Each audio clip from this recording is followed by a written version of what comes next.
9 dans lequel nous allons lire un extrait d'un texte historique. Rappelons que la période des juges est une période sombre dans l'histoire d'Israël. C'est une période avec des hauts et des bas.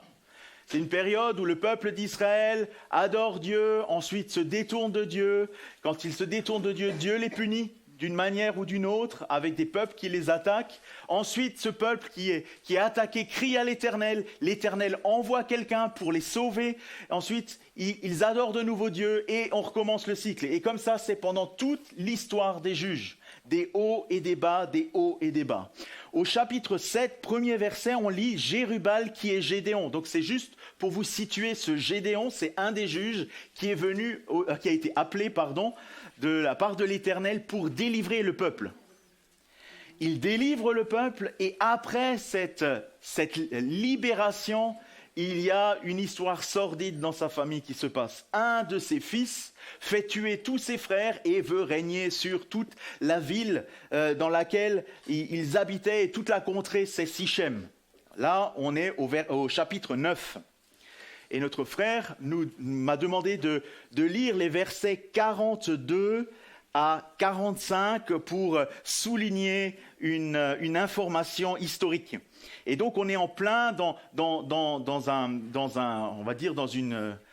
une scène violente parce que un fils donc de Gédéon qui s'appelle Abimélec a tué 70 de ses frères.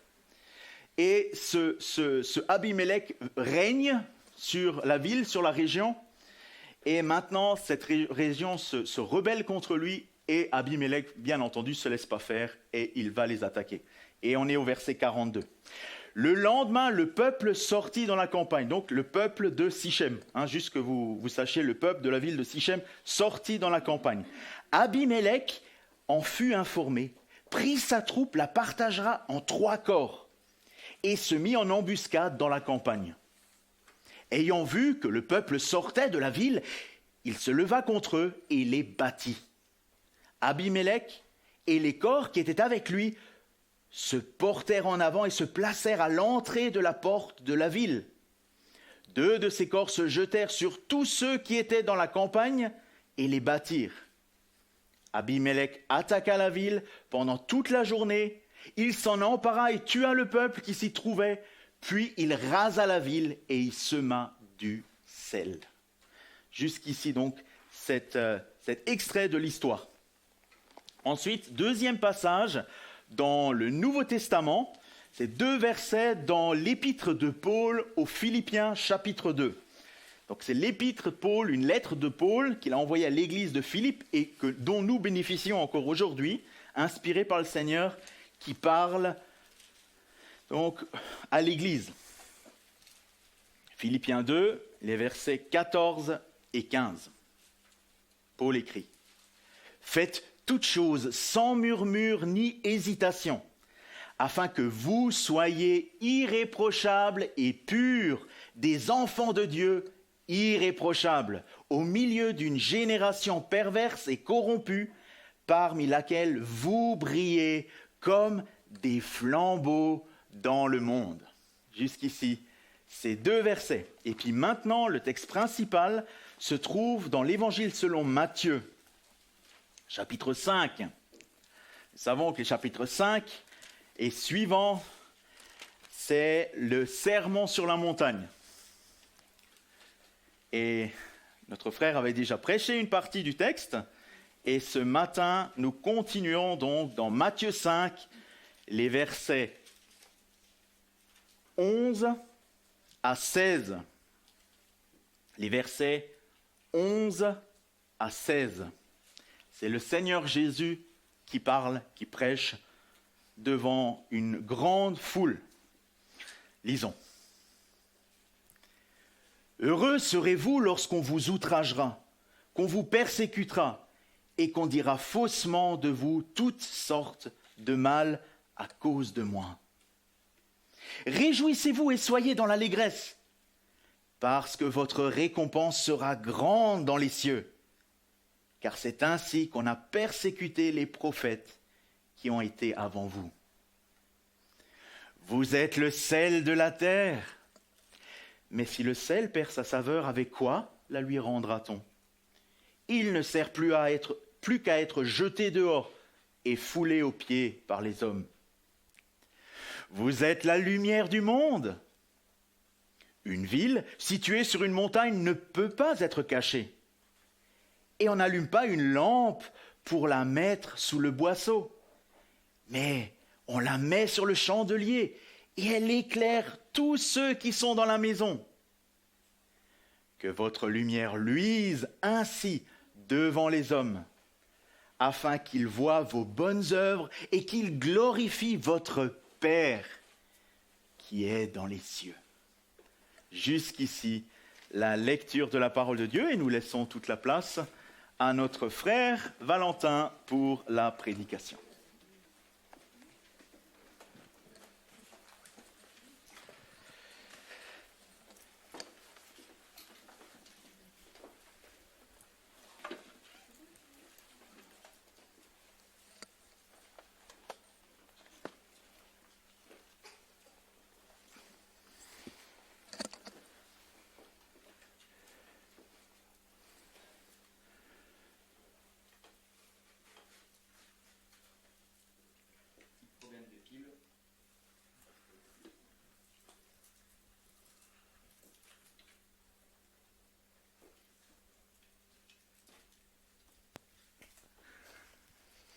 Est-ce que vous m'entendez?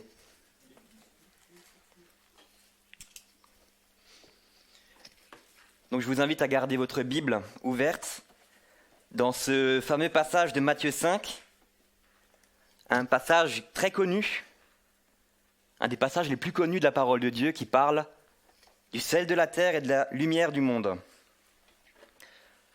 Je ne sais pas si vous avez vu, mais il y a des questionnaires qui sont disponibles pour celles et ceux qui voudraient suivre la prédication avec le plan et des petites choses à remplir dessus.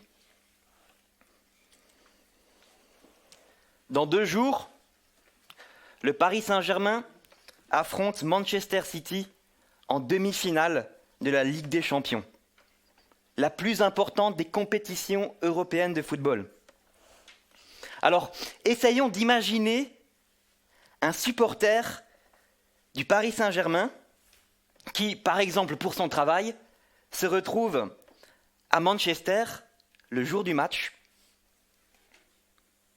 Il est dans son hôtel, il voit que tout est calme, et juste avant le match, il est tout fier de mettre son maillot du PSG qui montre qu'il supporte le Paris Saint-Germain et descend à la réception de l'hôtel, là où il y a un super écran géant qui diffuse le match. Alors que le match est sur le point de commencer, il y a une 50aine de supporters de Manchester qui débarquent.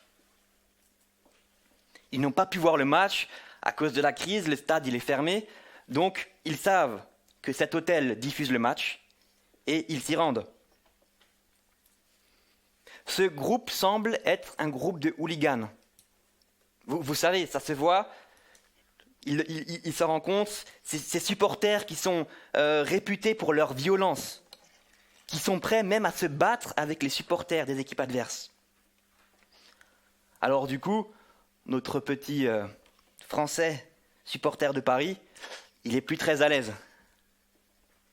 Mais il se rend compte qu'avec lui, il a emporté son manteau, un manteau noir tout simple. Qu'est-ce qu'il serait alors tenté de faire ? Qu'est-ce que vous serez tenté de faire à sa place ?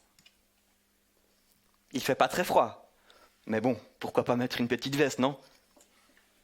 Alors disons-le clairement, mon illustration a de nombreuses limites et je consens qu'elle ne parle pas à tout le monde. Mais je pense qu'elle peut être utile. Faisons un parallèle avec nous, les chrétiens, qui vivons dans un monde qui défend et qui supporte des valeurs opposées aux nôtres. Un peu comme des supporters de 2 équipes rivales. Ceux qui vivent non pas pour eux-mêmes, mais pour Dieu, avec Dieu et pour sa gloire, et ceux qui, à l'opposé, vivent pour eux-mêmes, qui supportent d'autres valeurs. Il y a trop de différences. entre ces deux clans de supporters, on va dire. Le chrétien est trop différent. L'Église est trop différente pour que le monde puisse la tolérer. Et c'est ce qu'on constate. Si ce n'est pas des petites moqueries, ça peut être de la violence. Et partout dans le monde, d'une manière ou d'une autre, nous voyons des persécutions de l'Église.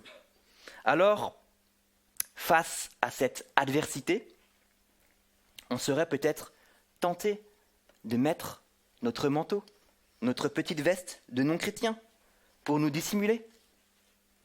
Si la persécution est la réponse du monde envers les chrétiens, envers l'Église, quelle devrait être la réponse du chrétien envers le monde ?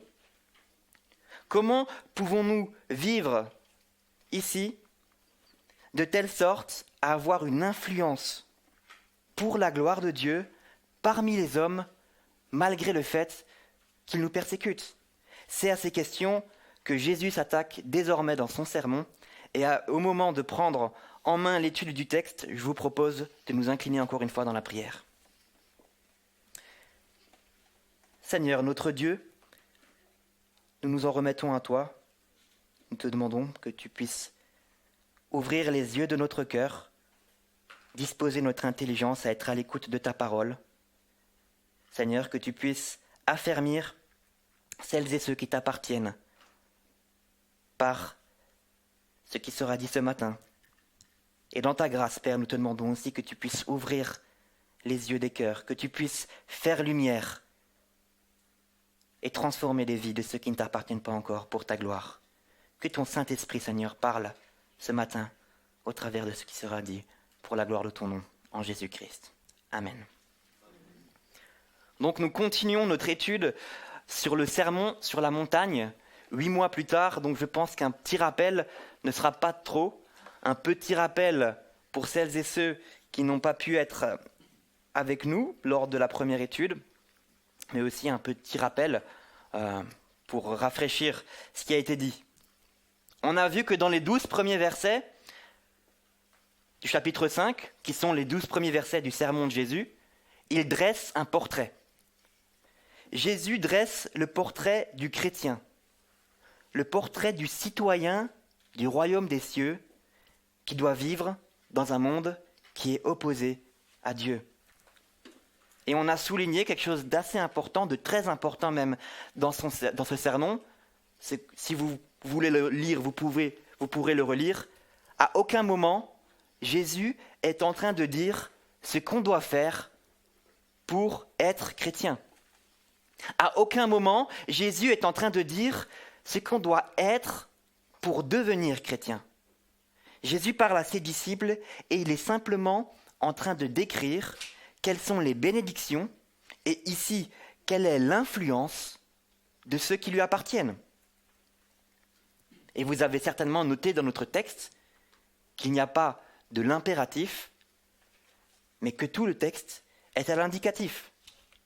Alors on avait vu premièrement que notre citoyen du royaume de Dieu reconnaissait son injustice.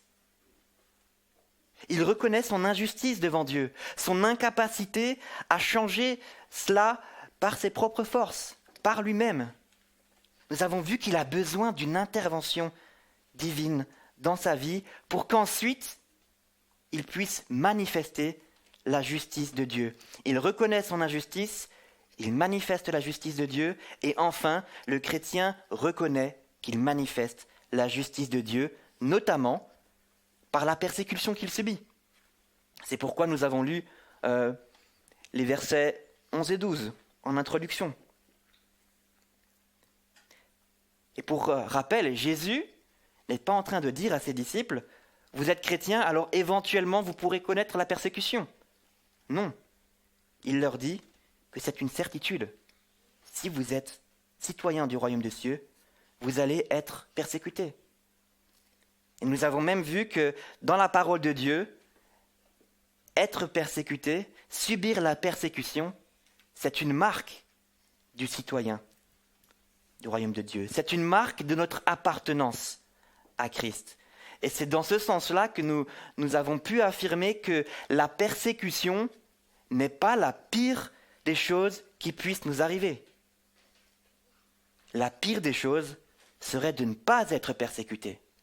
Si être persécuté est une marque d'appartenance à Christ, si on n'est pas persécuté, il faut se poser des questions. Alors, quelle pourrait être une tentation face à la persécution quand nous la subissons ? Simplement, de ne pas montrer qui nous sommes vraiment. De ne pas montrer que nous sommes chrétiens, de nous cacher ou de vivre notre vie de notre côté. On se sent souvent si seul, n'est-ce pas ? Si peu nombreux, si insignifiants, qu'on préfère se retirer, se cacher ou alors mettre notre petite veste de non-chrétien. Pourtant, nous allons voir ce matin l'influence incroyable d'un petit groupe qui peut paraître négligeable. Donc c'est le titre de notre prédication. Après le portrait du citoyen du royaume des cieux, l'influence du citoyen du royaume des cieux. Et quand on parle d'influence, par définition, pour qu'une chose puisse en influencer une autre, pour qu'une chose puisse déteindre sur une autre chose, il faut que ces deux choses soient différentes. N'est-ce pas ?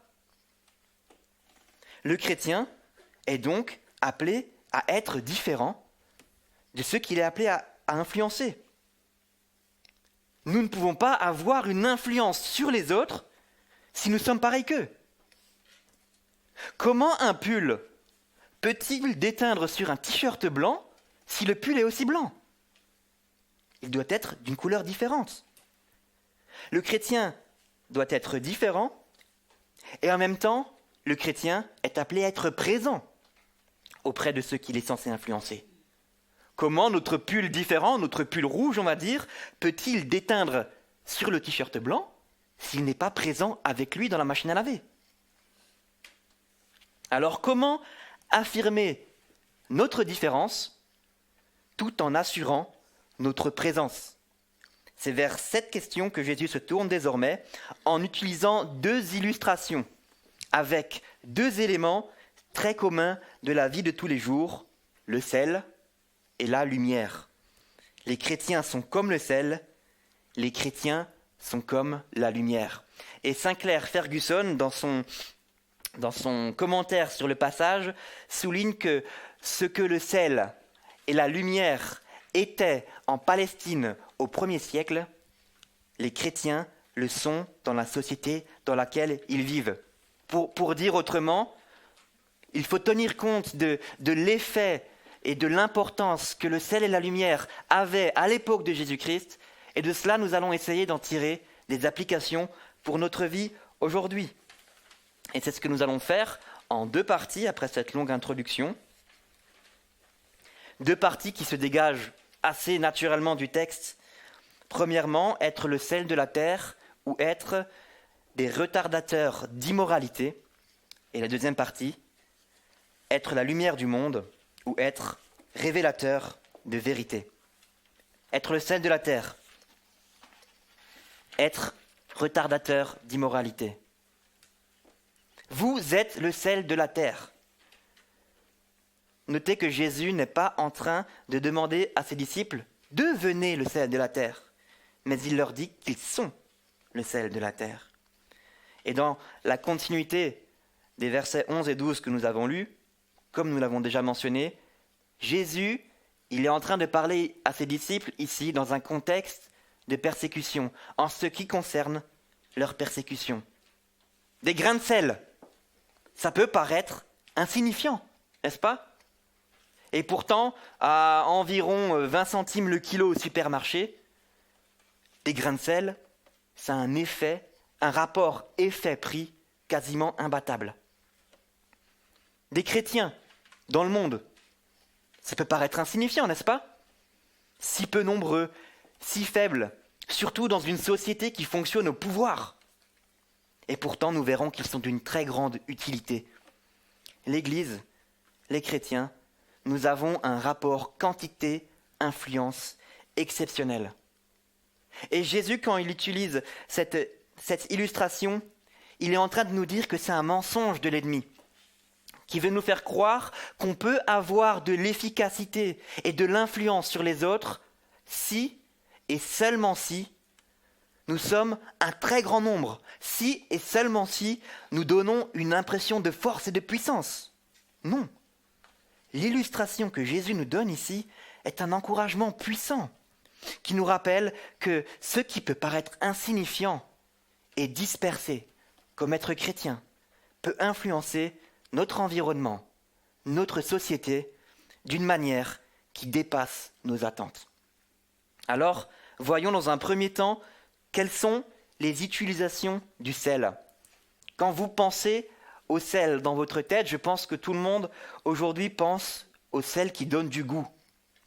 Évidemment, de tout temps, le sel a été utilisé pour assaisonner les aliments. Peut-être que vous pensez aussi à la pureté, le sel d'une éclatante blancheur. Mais par contre, à l'époque de Jésus, le sel n'était pas raffiné comme le nôtre. Il était rarement aussi blanc que celui que nous trouvons dans nos pots de sel. Peut-être que vous pensez à la valeur du sel.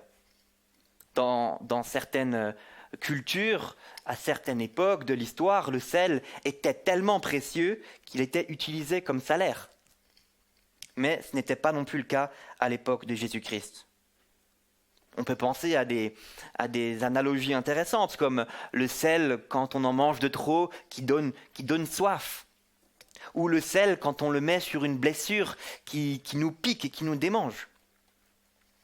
Alors, ces analogies ont toutes une certaine valeur qui pourrait être rattachée à la vie chrétienne, mais comme on l'a vu, nous allons nous concentrer sur les deux principales utilisations du sel à l'époque de Jésus, à savoir celle qu'on ne pense pas forcément, la préservation ou la conservation, et aussi, en deuxième lieu, l'assaisonnement ou la condimentation.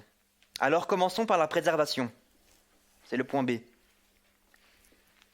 Aujourd'hui, pour préserver nos aliments, nous avons des réfrigérateurs, des congélateurs, peut-être certains ont des chambres froides, où il y a peut-être des techniques modernes pour les maintenir en bon état. Mais à l'époque de Jésus, ce n'était pas le cas. Tout ça n'existait pas. On utilisait le sel pour préserver les aliments. Et d'ailleurs, c'est toujours le cas dans certaines régions du monde. Alors, pour comprendre le processus, il est le suivant. La molécule du sel a la capacité d'absorber l'eau. Et puis, les bactéries qui se retrouvent sur ou dans nos aliments se nourrissent principalement de l'eau. Donc, le sel, quand on va le mettre sur nos aliments, il va absorber l'eau qui sert de nourriture aux bactéries, et donc les bactéries ne pourront plus se nourrir, finissent par mourir, et ainsi notre aliment est préservé. Et on retrouve un peu cette idée dans le texte que nous avons lu dans le livre des Juges. Cette idée d'empêcher le développement de quelque chose. On a lu que Abimélec, après avoir battu et rasé la ville de Sichem, il a fait quoi? Les derniers mots, il y a semé du sel. Alors, cela avait peut-être une valeur symbolique à l'époque, mais il a certainement fait cela pour l'action du sel sur le sol. En faisant cela, Abimélec a rendu le territoire, le périmètre, le terrain de la ville de Sichem infertile. En semant du sel, plus rien n'allait pousser sur ce terrain et cette ville serait oubliée. Ainsi en est-il du chrétien. Bien que souvent nous sommes peu nombreux, dispersés, peut-être insignifiants en taille et en puissance, nous pouvons, je dirais même nous devons, exercer une influence de conservation, de préservation dans le monde. Nous sommes le sel qui empêche que notre entourage, que notre société ne dégénère plus vite que ce qu'elle fait déjà. Nous sommes dans ce sens-là des retardateurs d'immoralité. Et Léon Morris, dans son commentaire aussi sur le passage, résume cela en disant que ce qui est bon dans la société, les disciples de Jésus le préservent et ce qui est corrompu, ils s'y opposent. Alors comment vivre une vie salée qui préserve? Tout simplement quand on défend et qu'on présente les valeurs que nous défendons, les valeurs de Dieu autour de nous, quand on cherche à rétablir la justice, la vérité dans des situations de notre quotidien, que ce soit à l'école, que ce soit au travail, que ce soit parmi nos amis. Quand on ne participe pas à certaines conversations.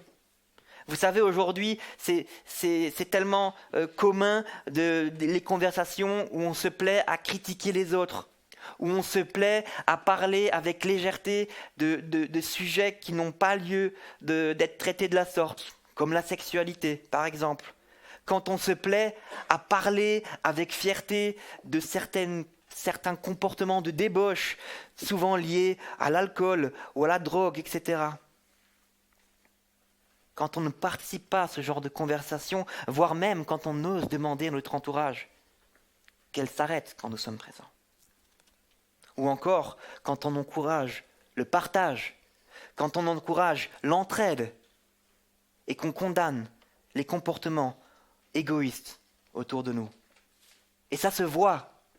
Comment on peut voir que nous vivons une vie salée qui préserve? Quand les gens autour de nous, vous avez peut-être déjà remarqué, quand ils ne se permettent plus certaines blagues, quand ils ne se permettent plus certaines conversations, certains comportements quand nous sommes présents. Alors, bien entendu, cela ne va pas être salvateur pour notre entourage. Mais cela va permettre que ces mauvaises attitudes, que ces mauvaises habitudes, que ces mauvais propos, ces mauvais comportements ne deviennent pas, ou tout du moins facilement, normal, la norme dans nos familles, parmi nos amis, parmi nos collègues, etc. Alors nous l'avons vu, cela va certainement susciter des critiques, peut-être même des moqueries, mais cela pourra aussi peut-être susciter le questionnement.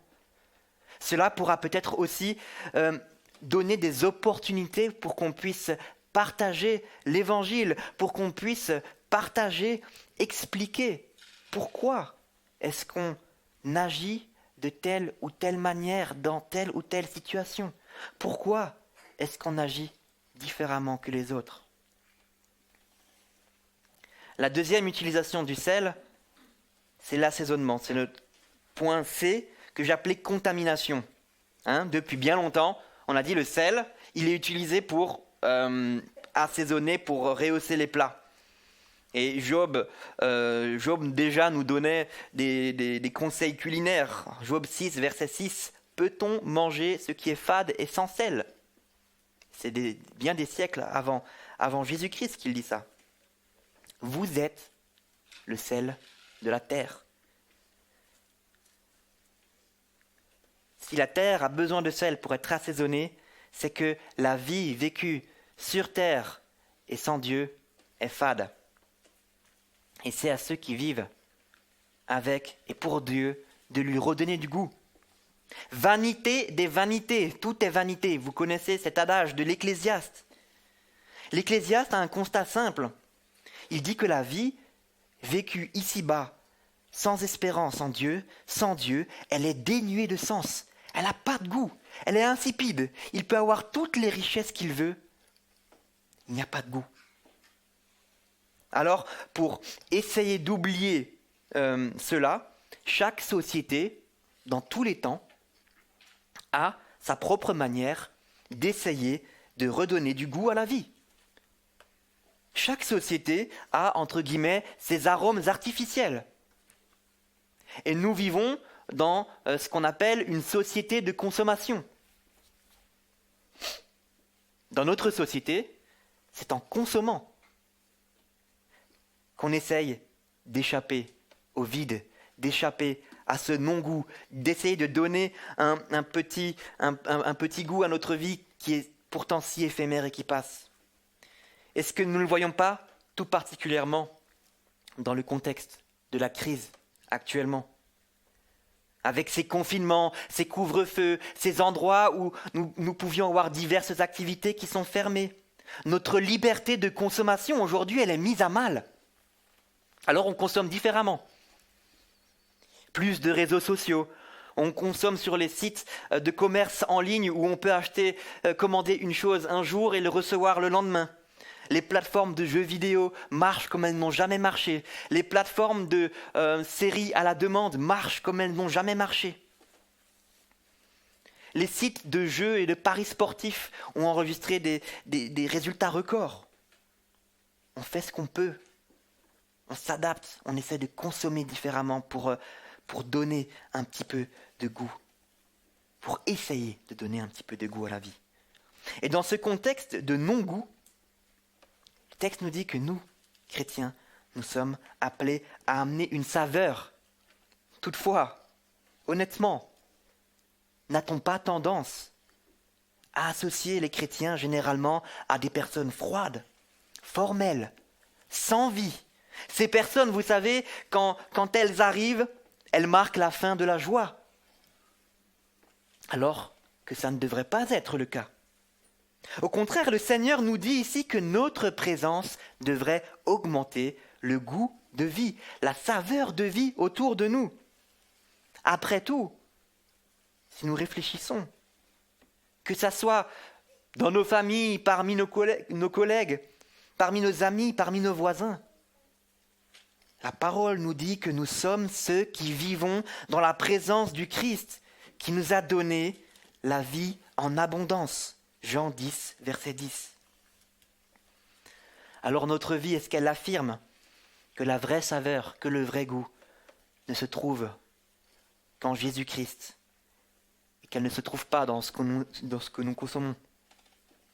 Et en parlant du goût, Jésus dit que le sel, mais si le sel perd sa saveur. Concrètement, chimiquement, le sel NaCl, c'est du chlorure de sodium. En soi, un grain de sel ne peut pas perdre de sa saveur.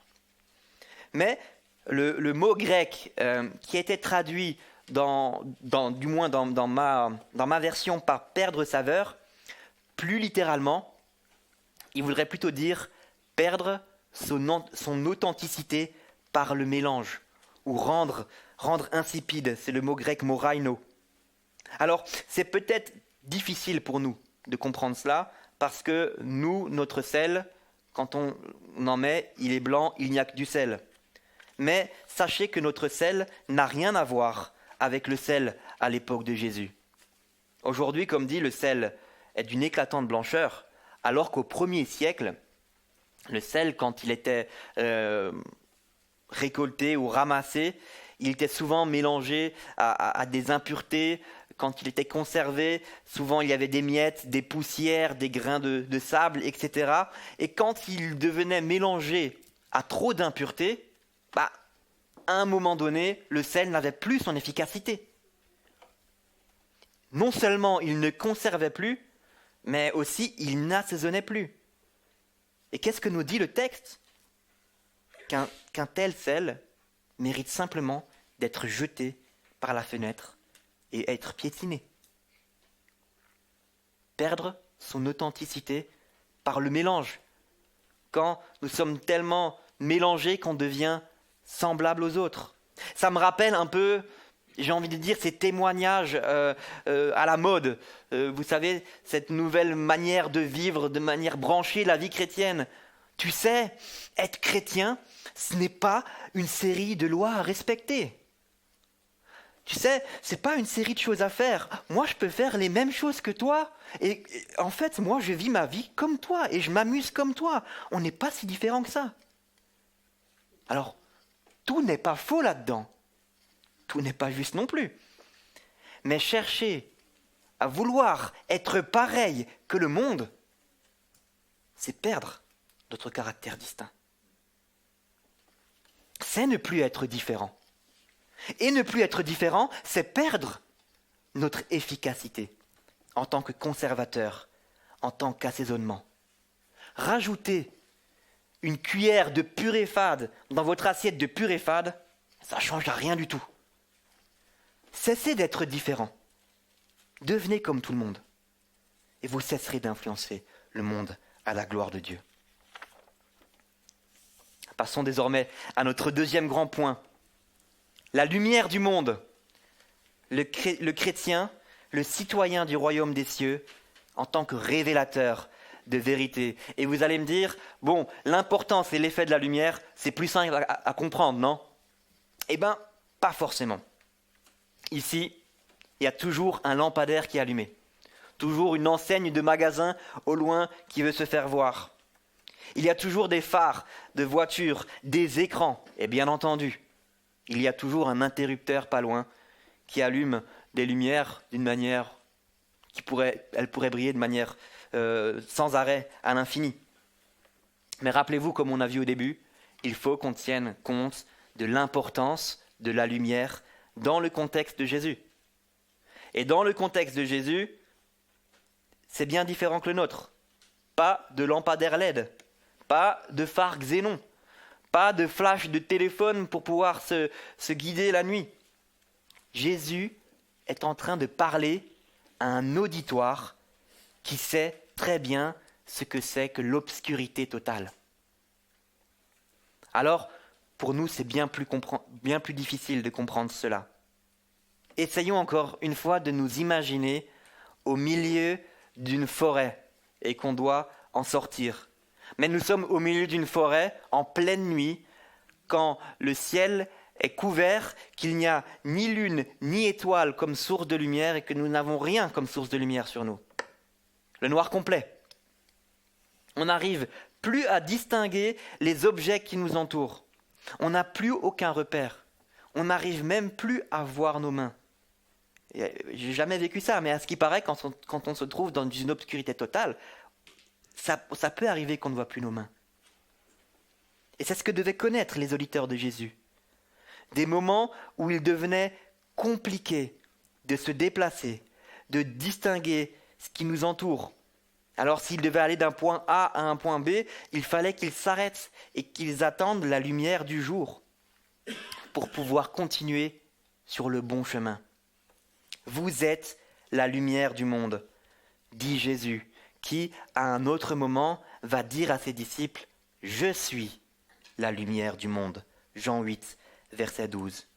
Nous sommes donc la lumière du monde dans la mesure où nous reflétons la lumière de Jésus-Christ, dans la mesure où nous sommes unis à lui, la source de la lumière. Nous sommes la lumière du monde quand nous reflétons Jésus-Christ, son amour, son caractère, sa justice, sa douceur, sa paix, pour nous rappeler un peu les caractéristiques du chrétien qu'on a vu ensemble dans les béatitudes. Notre lumière ne vient pas de nous. Sa source est en Jésus-Christ qui vit en nous. Et pour illustrer ça, pensez à la lune et au soleil. Nous sommes un peu comme des lunes et Christ est notre soleil. La lune brille dans la nuit uniquement dans la mesure où elle reflète la lumière du soleil, qui est sa source. En soi, la lune n'émet pas de lumière. Nous reflétons simplement la lumière du Christ dans la nuit, dans les ténèbres de ce monde, comme des lunes. Alors cela veut-il dire qu'on reconnaît les chrétiens quand on éteint les lumières et qu'ils sont en train de briller comme des lucioles ? Bien entendu que non. Mais c'est une image que Jésus utilise pour évoquer l'obscurité spirituelle, morale du monde dans lequel nous vivons. Et il y a tant d'obscurité dans notre monde. Aujourd'hui, les gens n'ont plus de repères quand ils essayent de fixer les repères par eux-mêmes. Le monde a besoin de lumière. On en arrive aujourd'hui à ne plus distinguer ce qui est bien de ce qui est mal. Au contraire, on en arrive à appeler des choses bonnes qui sont en réalité des choses mauvaises et des choses mauvaises qui sont en réalité des choses bonnes. Par exemple, des personnes qui peuvent être pour le démantèlement des centrales nucléaires parce qu'elles disent qu'elles sont préoccupées pour l'avenir de l'humanité. Parmi ces personnes, les mêmes, il y en a qui vont militer pour l'avortement et qui ainsi vont renier l'avenir de millions de personnes, de millions d'individus. Où va notre monde ? Notre monde a besoin de lumière. Vous êtes la lumière du monde.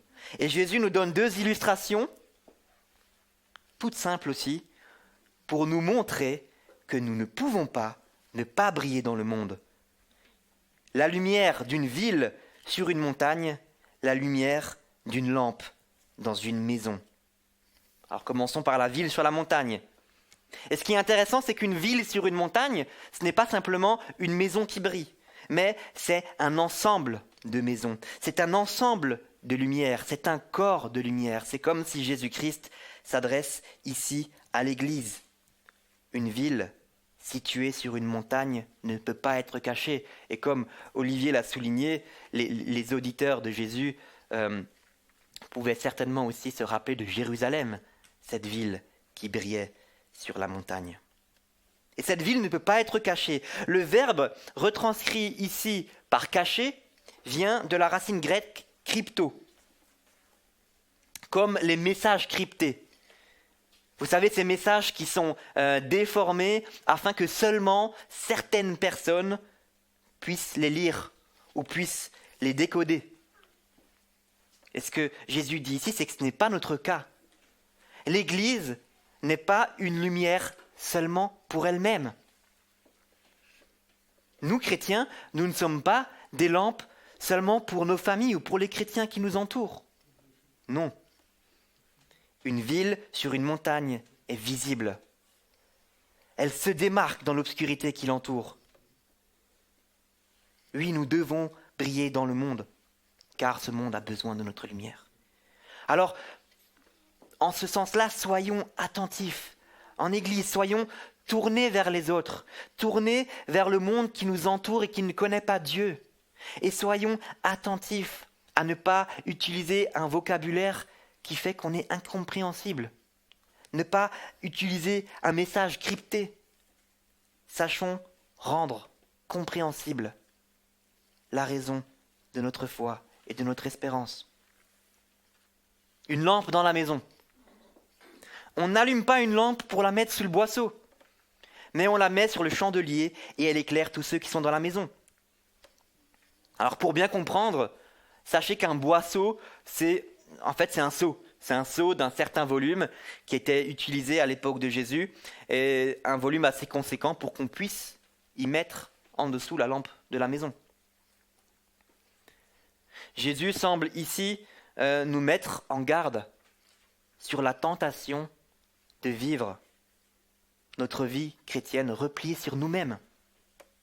Que notre lumière, finalement, ne profite à personne, si ce n'est éventuellement à nous-mêmes sous notre petit boisseau. Encore une fois, c'est intéressant de revenir à l'époque de Jésus-Christ. Les maisons n'étaient pas comme aujourd'hui. Chambre, salle de bain, cuisine, salon, etc. Non. De manière générale, la maison de tout le monde à cette époque était très simple. 4 murs, une grande pièce où tout et tout le monde se retrouvaient. Et en tenant compte de cela, il me semble qu'il y a 4 points intéressants dans l'illustration de Jésus sur une lampe dans la maison. Premier point, non seulement dans la maison, la lampe éclaire les gens pour qu'ils puissent se repérer, pour qu'ils puissent aller d'un endroit à un autre et s'adonner à leurs activités de manière confortable. Mais aussi, la lumière dans la maison sert à repérer ce qu'il y a à ranger dans la maison, ce qui devrait être nettoyé dans la maison, voir ce qui doit être débarrassé et qui n'a plus lieu d'être ici. Non seulement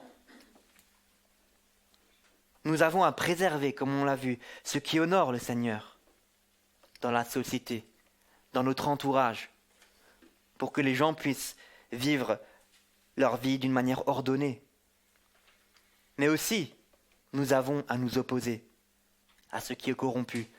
C'est aussi à nous de montrer aux personnes autour de nous, avec douceur, amour et sagesse, bien entendu, ce qui doit être mis en règle, ce qui doit être rangé dans leur vie, ce qui doit être nettoyé dans leur vie, peut-être ce qui doit être débarrassé dans leur vie. Deuxième point, une lampe ne brille que dans la mesure où elle est alimentée. Aujourd'hui, on branche notre plafonnier ou notre lampe, on l'allume et comme dit, elle peut briller de manière infinie, ou du moins c'est l'impression qu'on en a. À l'époque de Jésus, les lampes étaient des lampes à huile. Et il fallait régulièrement les remplir de combustible. Et j'aime beaucoup cette image. J'ai besoin d'être alimenté pour briller. Nous avons besoin d'une communion toujours renouvelée avec notre Créateur. Car, nous l'avons déjà vu, c'est lui la source de notre lumière. C'est Dieu, notre huile essentielle. Troisième point, une lampe se consume pour éclairer. Les lampes à l'époque de Jésus se consumaient pour briller. Cela coûte en investissement personnel. Nous l'avons vu. Il y a une persécution à laquelle nous devons faire face. Notre vie, pour briller doit aussi persévérer, faire des sacrifices. Ce n'est ni naturel ni gratuit, mais cela exige souvent de la persévérance. Une lampe se consume pour briller. Et enfin, dernier point, tout simplement, qu'est-ce qui se passe si vous mettez une lampe, une bougie, sous un seau? Elle s'éteint. Une manière peut-être de nous mettre en garde, de ne pas vivre notre vie, notre foi, seul de notre côté, même en dehors de l'Église, de peur que l'on s'éteigne. Une manière peut-être aussi de mettre en garde l'Église, de ne pas vivre repliée sur elle-même, mais d'évangéliser, car une vie qui n'évangélise pas peut finir par s'éteindre. Et le but de tout ça, le but de cette lumière, quel est-il ? Le texte nous le dit. Le but, c'est rendre gloire à Dieu. Que votre lumière luise. Une telle tournure, c'est pour bien montrer que la lumière, ce n'est pas quelque chose que nous créons. Ce n'est pas quelque chose que nous fabriquons en nous-mêmes. Mais c'est quelque chose que nous laissons le Seigneur faire par nous. Encore une fois, le rappel, c'est Dieu la source de notre lumière. Et notre responsabilité en tant que chrétiens dans le monde qui est le nôtre, c'est de soi laisser briller notre lumière. Et nous pouvons aussi nous replier sur nous-mêmes, nous retirer, ou alors simplement mettre notre veste de non-chrétien et nous dissimuler. Et à la suite du texte, on voit aussi que le but n'est pas d'attirer l'attention sur nous, les regards sur nous, par nos bonnes œuvres, mais le but est de tourner les regards des autres sur Dieu. Que les autres puissent voir Dieu dans ce que nous sommes, dans ce que nous faisons. Nos œuvres ne sont pas là pour nous mettre en avant. Nos œuvres sont là pour exprimer notre reconnaissance envers Dieu, pour magnifier sa grâce, sa puissance, comme nous l'avons dit, comme nous l'avons vu, pour refléter son caractère, sa personne, son amour, sa justice. C'est l'appel suprême de votre vie. C'est l'appel suprême de la vie de chaque individu créé à l'image de Dieu. Pas vivre pour soi-même, mais vivre en tant que représentant de Dieu sur terre et refléter qui il est. Alors en conclusion, si vous êtes chrétien ce matin, Jésus vous encourage face à la tentation de deux extrêmes, face à un double danger, ici-bas, dans notre monde, face à la persécution et à l'immoralité. La première extrême serait de nous retirer du monde, serait de rejeter le monde, serait de vivre notre foi soit individuellement repliée sur nous-mêmes, mais peut-être même en Église, repliée sur nous-mêmes et fermée au monde. Un premier danger, un premier extrême, et l'extrême inverse, ce serait celui de se confondre au monde. Quitte à compromettre notre foi, quitte à déshonorer le Seigneur par notre vie, simplement parce qu'on a envie d'être accepté par les autres, simplement parce qu'on a envie de se fondre dans la masse et éviter la persécution. Et on se laisse guider par nos sentiments et on se dit que peut-être finalement les choses que le monde a à nous offrir, ces arômes artificiels, pourront nous suffire. Le message de Jésus est le suivant: démarquez-vous, mais soyez visibles. Avoir de l'influence dans le monde, c'est cet équilibre-là. Affirmer sa différence, tout en continuant à assurer une présence. Et un rappel aussi encourageant pour nous rappeler la puissance de cet appel. Un peu de sel dans votre soupe qui est trop fade. Une petite flamme dans le noir. Quelques chrétiens dispersés dans le monde. Ça fait la différence. Il y a une vraie influence. Une influence qui dépasse vos attentes. Et pour vous qui n'êtes peut-être pas chrétiens ce matin, peut-être que vous constatez cette décadence, cette immoralité grandissante autour de vous, peut-être même en vous. Vous prenez peut-être ce matin conscience de ce déclin, que ce problème du péché si présent autour de vous et en vous, non seulement il entraîne une immoralité toujours plus grande dans ce monde, mais surtout ce matin vous vous rendez compte qu'il déshonore Dieu. Dieu qui ne veut pas de cela dans sa création. Dieu qui vous a créé à son image pour que vous soyez le reflet de sa personne, de son caractère, et non pas pour que vous viviez pour vous. Votre vie peut-être manque de sel. Il y a ce non-goût qui est là. Votre vie est peut-être pleine de ténèbres et vous avez besoin de lumière. J'ai une très mauvaise nouvelle pour vous.